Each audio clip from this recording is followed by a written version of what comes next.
राधे राधे दोस्तों, मेरे YouTube channel धार्मिक कथा में आपका हार्दिक स्वागत है। जो भाई बहन चैनल पर पहली बार हैं, प्लीज चैनल को सब्सक्राइब करें और वीडियो को लाइक जरूर किया करें।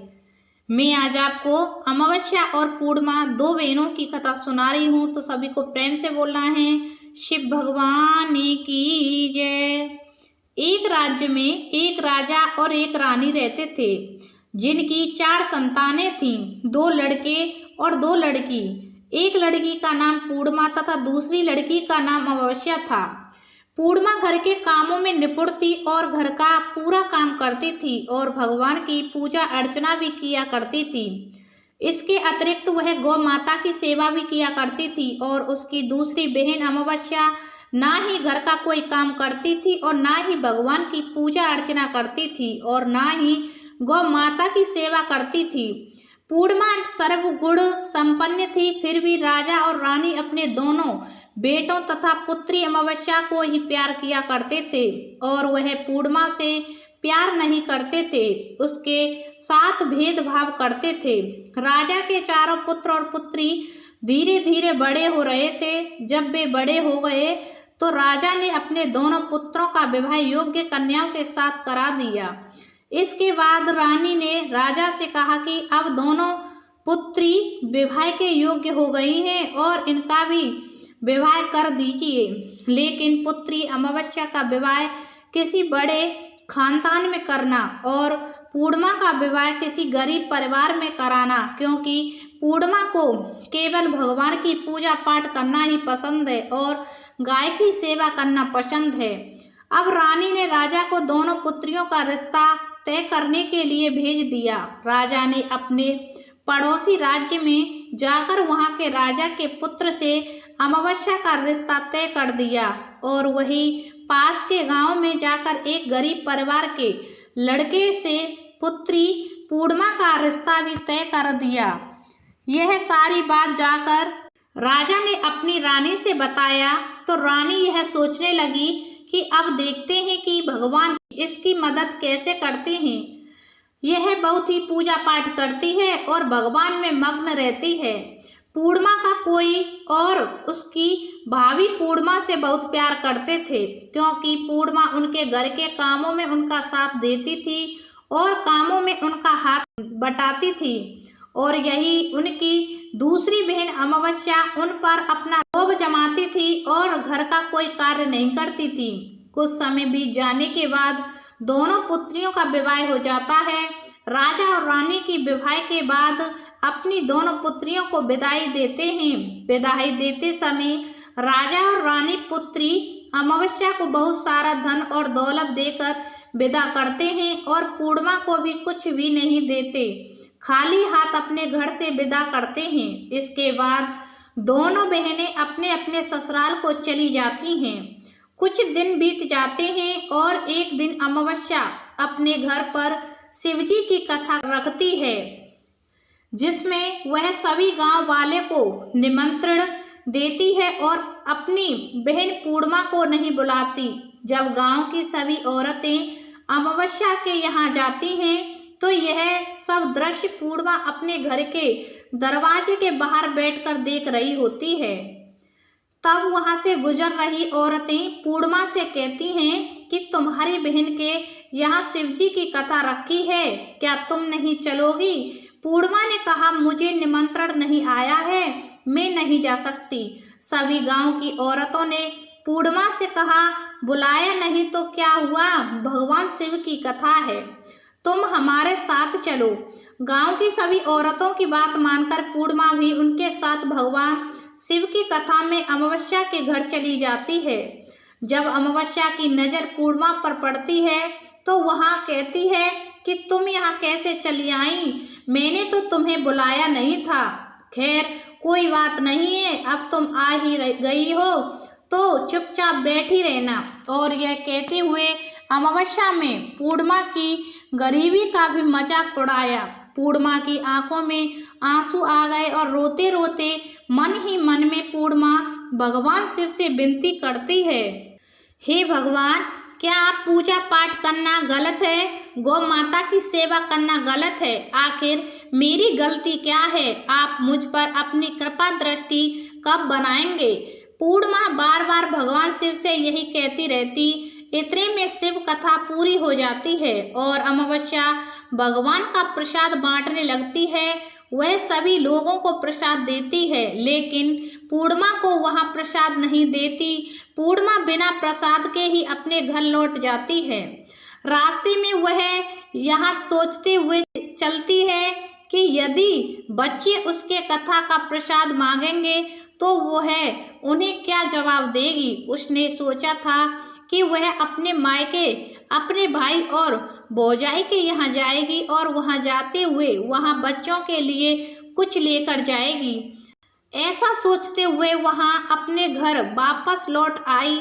घर वापस लौटकर आने के बाद वह अपने पति और बच्चों से कहती है कि वह अपने मायके जा रही है। पति ने कहा ठीक है। कुछ समय के बाद पूर्णिमा अपने मायके के लिए रवाना हो गई। चलते चलते रास्ते में एक चबूतरा आया जिस पर तुलसी का पौधा लगा था। उस चबूतरे पर एक बूढ़ी अम्मा बैठी हुई थी और कोई नहीं, साक्षात तुलसी माँ थी। उस बुढ़िया माता ने पूर्णिमा से कहा, बिटिया तुम कौन हो और कहाँ जा रही हो? पूर्णिमा अपने परिचय देने के बाद बूढ़ी औरत ने पूर्णिमा से कहा कि यहाँ तुलसी का पौधा सूख रहा है, इसमें थोड़ा सा पानी डाल दो और इस चबूतरे की सफाई कर दो जिससे मुझे थोड़ी ठंडक मिलेगी। पूर्णिमा ने कहा कि ठीक है माँ, मैं तुलसी में पानी डाल देती हूँ और यहाँ की साफ सफाई भी कर देती हूँ। पूर्णिमा ने साफ सफाई करने के बाद बूढ़ी अम्मा को भी नहला दिया और बूढ़ी अम्मा की भी सेवा की, उनके पैर दबाए और बूढ़ी अम्मा से कहा कि माँ जी और बताइए मैं आपकी क्या सेवा करूं, और कोई काम हो तो बता दीजिए मैं कर दूंगी। बुढ़िया अम्मा ने कहा कुछ नहीं, अब तुम जाओ और वापस आते समय मुझसे मिलते हुए जाना। पूर्णिमा ने बूढ़ी अम्मा से कहा ठीक है माँ जी, मैं जाती हूँ, वापस आते वक्त आपसे मिलते हुए जाऊंगी। कुछ समय आगे चलने के बाद एक शिव मंदिर आया। वहां पर उसे एक बूढ़ा बाबा मिला जो मंदिर के बाहर बैठे हुए थे। वह कोई और नहीं, साक्षात भोलेनाथ थे। उन्होंने पूर्णिमा से कहा कि कहाँ जा रही हो बेटी, तुम कौन हो? तब पूर्णिमा ने अपना परिचय दिया और फिर उस बूढ़े बाबा ने पूर्णिमा से कहा इस चबूतरे की और इस मंदिर की सफाई कर दो। तब पूर्णिमा ने मंदिर की और चबूतरे की साफ सफाई कर दी और वहां पर पूजा पाठ अर्चना भी की। और साफ सफाई पूजा अर्चना करने के बाद उन्होंने बूढ़े बाबा को भी नहला दिया और उनसे कहा कि बाबा और कोई काम हो तो बताइए। तब बूढ़े बाबा ने कहा नहीं बेटी, अब तुम जाओ और वापस आते वक्त मुझसे मिलते हुए जाना। पूर्णिमा ने कहा ठीक है बाबा, मैं जाती हूँ, वापस आते हुए आपसे मिलते हुए जाऊंगी। आगे चलते चलते कुछ दूर चलने के बाद पूर्णिमा को एक काली जी का मंदिर दिखा। वहाँ भी एक बूढ़ी अम्मा चबूतरे पर बैठी हुई थी। उस बूढ़ी औरत ने भी पूर्णिमा से कहा कि बेटी तुम कौन हो, कहाँ जा रही हो? तब पूर्णिमा ने उस बूढ़ी औरत को भी अपना परिचय दिया। बूढ़ी औरत ने पूर्णिमा से कहा कि यहाँ पर सभी पूजा पाठ करने के लिए आते हैं, लेकिन मंदिर की साफ सफाई करने के लिए कोई नहीं आता है, इसलिए तुम मंदिर की और चबूतरे की साफ सफाई कर दो। पूर्णिमा ने कहा ठीक है माता जी। पूर्णिमा मंदिर की और चबूतरे की साफ सफाई कर देती है और पूजा पाठ भी करती है और माता जी का श्रृंगार कर देती है और उस बूढ़ी अम्मा को भी नहला देती है और बूढ़ी अम्मा के पैर दबाती है और कहती है कि सभी काम हो गया माँ जी, और कोई काम हो तो बताइए। बूढ़ी अम्मा कहती है कि नहीं बेटी, अब तुम जाओ, लेकिन वापस आते वक्त मुझसे मिलते हुए जाना। पूर्णिमा कहती है ठीक है। और वह आगे चली जाती है। आगे चलते चलते एक नदी आती है। वहाँ पर एक बूढ़ी अम्मा बैठी रहती है और वहाँ कहती है कि बेटी तुम कौन हो, कहाँ से आई हो। उसे भी पूर्णिमा अपना परिचय देती है। बूढ़ी औरत पूर्णिमा से कहती है कि नदी पर स्नान करने तो यहाँ सब आते हैं, लेकिन यहाँ की साफ सफाई कोई नहीं करता है, इसलिए तुम इस किनारे पर साफ सफाई कर दो। तो पूर्णिमा कहती है ठीक है माँ जी, और वहाँ की साफ सफाई कर देती है और उस बूढ़ी अम्मा के पैर दबा देती है और कहती है माँ जी और कोई काम हो तो बताइए। बूढ़ी औरत कहती है कि कुछ काम नहीं है बेटी, तुम जाओ, लेकिन वापस आते वक्त मुझसे मिलते हुए जाना। और वहाँ नाव में बैठकर नदी के दूसरे किनारे पहुँच जाती है और वहाँ अपने मायके घर पहुँच जाती है। वहाँ पर पूर्णिमा के भाई और भाभी उसे देखकर बहुत खुश हो जाते हैं और वे पूर्णिमा की बहुत खातिरदारी करते हैं और उनसे बहुत सारी बातें करते हैं और कहते हैं कि बच्चों को भी साथ लेकर आती तो बहुत अच्छा होता। अब कुछ समय के बाद पूर्णिमा ने वापस अपने ससुराल जाने को कहा तो उसकी भाभी ने उसके लिए एक साड़ी दी और खेलने को बच्चों के लिए कपड़े और खाने के पीने की कुछ चीज़ें रख दी और कहा कि तुम बहुत दिनों के बाद आती हो। और पूर्णिमा की भाभी ने यह थैला पूर्णिमा के हाथ में दे दिया और कहा कि जाओ और जल्दी वापस आना। इसके बाद पूर्णिमा वहाँ से अपने ससुराल के लिए रवाना हो गई और उसी नदी के किनारे पहुँची और नाव में बैठकर दूसरे किनारे पर उतर गई। वहाँ पर उतरने के बाद वहाँ पर उसे वही बूढ़ी अम्मा मिली जो साक्षात गंगा मैया थी। उस बूढ़ी अम्मा ने पूर्णिमा को एक थैला दिया और कहा कि इसे तुम अपने घर जाकर ही खोलना। अब पूर्णिमा के पास बहुत थैले हो गए थे। उन्हें लेकर पूर्णिमा वहाँ से रवाना हुई। आगे कुछ दूर चलने पर काली माँ का मंदिर आया। वहाँ पर काली माँ बूढ़ी माँ के रूप में विराजमान थी। उसने कहा आ गई बेटी। पूर्णिमा ने कहा हाँ माँ जी मैं आ गई। तो काली माँ ने उसे एक थैला दिया और कहा तुम यहाँ थैला अपने घर जाकर खोलना। अब पूर्णिमा के पास 3 थैले हो गए थे। तीनों थैलों को लेकर पूर्णिमा आगे बढ़ी। कुछ दूर जाने पर शिवजी का मंदिर आया जहाँ बूढ़े बाबा के रूप में शिवजी स्वयं विराजमान थे। बूढ़े बाबा ने कहा पूर्णिमा तुम वापस आ गई। पूर्णिमा ने कहा हाँ बाबा मैं वापस आ गई। बूढ़े बाबा ने भी पूर्णिमा को एक थैला दिया और कहा कि यह थैला तुम अपने घर जाकर ही खोलना। पूर्णिमा ने कहा ठीक है बाबा। बाबा और पूर्णिमा के पास 4 थैले हो गए थे और पूर्णिमा 4 थैले पहले को अब कैसे ले जाती। उसने एक पुरानी साड़ी निकाली और उन सभी थैलों को इकट्ठा बना लिया और सर पर रखकर वहां से रवाना हो गई। कुछ दूर जाने के बाद उसे तुलसी माँ बूढ़ी औरत के रूप में मिलती हैं और कहती हैं पूर्णिमा तुम आ गई।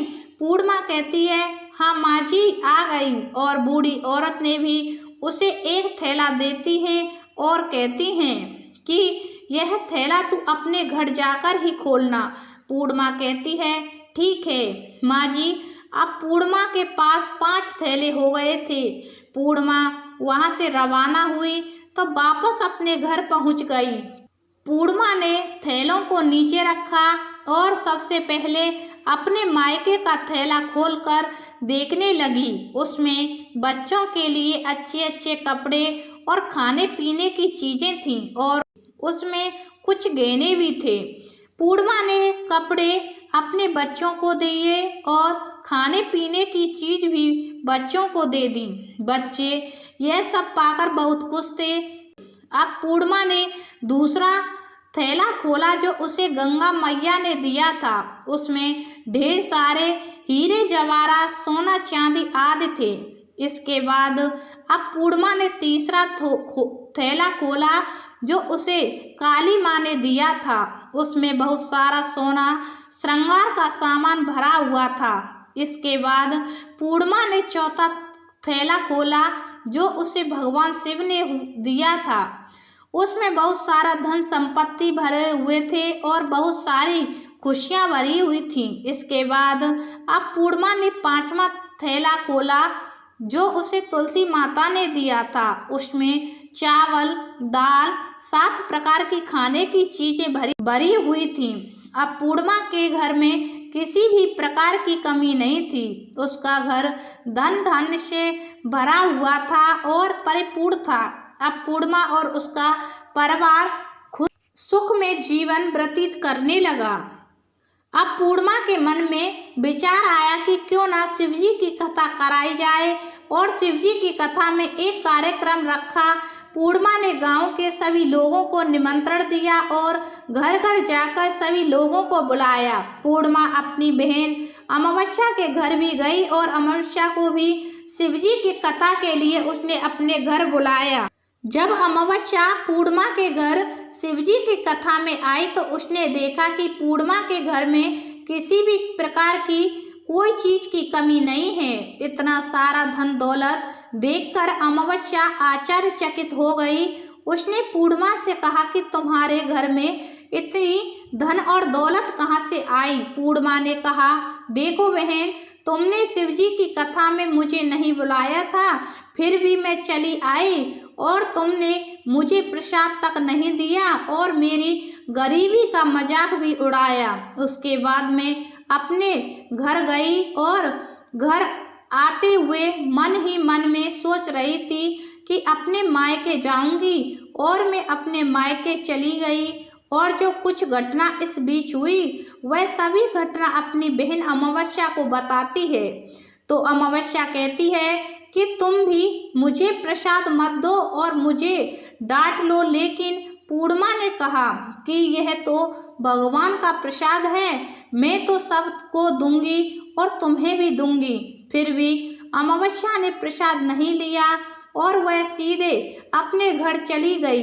घर जाकर अपने बच्चों से कहकर वह अपने मायके जाने के लिए तैयार हो गई और मायके के लिए निकल गई। उसे भी रास्ते में चलते चलते तुलसी माँ मिली जो चबूतरे पर बूढ़ी माँ के रूप में बैठी हुई थी। बूढ़ी माँ ने अमावस्या से कहा कि बेटी, तुम कौन हो और कहाँ जा रही हो? अमावस्या ने अपना परिचय दिया। बूढ़ी माँ ने कहा, बेटी, यह तुलसी का पौधा सूख रहा है, इसमें थोड़ा सा पानी डाल दो और इस चबूतरे की साफ सफाई कर दो। इस पर अमावस्या ने कहा, बुढ़िया, तुझे दिखाई नहीं दे रहा है कि मैंने इतनी महंगी साड़ी पहन रखी है, यह गंदी हो जाएगी। ऐसा कहकर वहाँ से चली गई। वहाँ से आगे चली गई। आगे जाने पर उसे भगवान शिव मिले, जिसे भी उसने ऐसा ही कहा। उसके बाद आगे जाने पर उसे काली माँ मिली, जिससे भी उसने यही सारी बातें कही। आगे जाने पर उसे गंगा मिली, जिसे भी उसने यही सब कहा और आगे चली गई। इसके बाद अमावस्या जब नाव में बैठने लगी तो उसे नाव में फूलों की जगह कांटे भरे थे जो उसके पैरों में चुभ रहे थे। किनारे पे उतरकर वहां अपने मायके चली गई। जब वहां उसे उसकी भाभियों ने तथा भाइयों ने देखा तो मन ही मन में कहने लगे कि काम की ना काज की, 2.5 मन अनाज की। अब आ गई तो ठीक है, पूर्णिमा तो हमारे काम बटाती थी, यह कोई काम करेगी तो नहीं। अब उन्होंने खाना बनाया और खाकर पीकर सभी सो गए। अमावस्या जब सुबह उठी और अपनी भाभियों से कहा कि मैं अपने ससुराल जा रही हूँ। उन्होंने कहा कि ठीक है, जाओ। अमावस्या बोली, पूर्णिमा को तो तुमने एक थैला दिया था और मुझे कुछ नहीं दोगे क्या? जब भाई और भाभी ने कहा कि तुम घर जाओ, थैले तुम्हारे घर पहुँच जाएगा। फिर अमावस्या वहाँ से निकल गई और नदी के किनारे पर पहुँची। वहाँ गंगा मैया बूढ़ी औरत का रूप धारण करके बैठी हुई थी। बूढ़ी माँ ने कहा, आ गई बेटी? तो उसने कहा, हाँ मैं आ गई। अमावस्या ने कहा, तुमने पूर्णिमा को तो एक थैला दिया था और मुझे नहीं दोगी? जब बूढ़ी अम्मा ने कहा, तुम घर जाओ, थैले तुम्हारे घर पहुंच जाएगा। इसके बाद आगे जाने पर उसे काली मैया मिली, जिसने भी अमावस्या को यही कहा। इसके बाद आगे जाने पर उसे शिव भगवान मिले, जिन्होंने भी अमावस्या से यही कहा। इसके बाद आगे जाने पर उसे तुलसी माँ मिली और उसने भी अमावस्या से यही कहा, तुम घर जाओ, थैले तुम्हारे घर पहुंच जाएंगे। अमावस्या अपने घर पहुंच गई। आंगन में देखा तो वहां पर 5 थैले पड़े हुए थे। अमावस्या ने मन ही मन सोचा कि अब तो मेरे पास बहुत सारी धन और दौलत आ जाएगी। जल्दी जल्दी उसमें सभी थैलों को खोला। किसी में मिट्टी थी तो किसी में पत्थर, किसी में कंकर और किसी में कोयला। उसे मायके से भी कुछ नहीं मिला था। इन थैलों में कुछ भी नहीं था। अमावस्या दौड़ती हुई पूर्णिमा के घर गई और कहती है कि तुम्हें तो इतना सब कुछ मिला, मुझे तो कुछ नहीं मिला, आखिर क्यों? तो पूर्णिमा कहती है कि जब मैं अपने मायके जाती हूँ तो अपनी भाभियों के साथ उनके कामों में हाथ बटाती हूँ, उनके साथ मिलकर काम करती हूँ, लेकिन तुम ऐसा कुछ नहीं करती, उनकी इज्जत भी नहीं करती, इसलिए वह तुम्हें भला क्या देंगी। इसके बाद तुमने गंगा मैया को ठुकरा दिया और काली माँ को भी ठुकरा दिया और भगवान शिव को भी तुमने ठुकरा दिया, इसलिए भी तुम्हें कुछ नहीं दिया। अमावस्या कहती है कि बहन तुम मुझे माफ़ कर दो, मैंने तुम पर हमेशा अत्याचार किया है, मुझे कुछ नहीं मिला तो कोई बात नहीं, मैं भी भगवान की भक्ति करूँगी और सब कुछ प्राप्त कर लूँगी, मुझे इन सब चीज़ों का रहस्य बताओ। तो पूर्णिमा ने कहा कि तुम 3 सूत्र का ज्ञान ले लो और उसकी कथा करना। पहले सूत्र में दया मांगना और दूसरे सूत्र में कथा मांगना और तीसरे सूत्र में 108 ओम नमः शिवाय मंत्र का जाप करना। बहन भगवान ने यह सूत्र मुझे दिया, इनको अपने हृदय में बसा लेना। मैं भी यह 3 सूत्र अपने जीवन में अपनाए थे और सच्चे मन से भगवान की भक्ति और पूजा पाठ की थी। फिर भगवान ने मुझे यह सब कुछ दिया और तुम्हारे पास जो कुछ था वह भी सब खत्म हो गया। इसके बाद अमावस्या अपने घर गई और भगवान की पूजा पाठ करने लगी। भगवान शिव से उसने माफ़ी मांगी और गौ माता की सेवा की और दूसरों की मदद भी करने लगी। तो ये अमावस्या और पूर्णिमा 2 बहनों की कहानी हुई।